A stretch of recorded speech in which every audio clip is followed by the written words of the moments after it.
O'zi o'sha kasallikni berganligi Robbingiz sizga bo'lgan mehribonligi.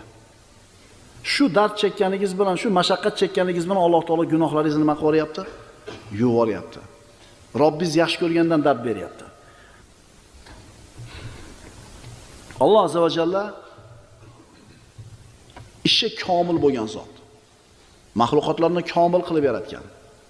Lekin bandalar o'zini xatosi tufayli dardga, kasalga chalinadi. Ibrohim alayhissalom Robbisini Namrudga tanishtirdi. Seni Robbing qanaqa Robb, ey Ibrohim? Ibrohim alayhissalom Robbisini tanishtiryapti. Diqqat qilasizlar, juda ham bir hozirga aytayotgan gaplarimizning xulosasi. Astagfirullah. Allazi xalaqani va huva yahdin. U shunaqa zotki, meni yaratdi, hidoyat qiladi. Vallazi huwa yut'imuni va yasqin. U shunday zotki, meni qornimni to'ydiradi va chanqog'imni qondiradi. Va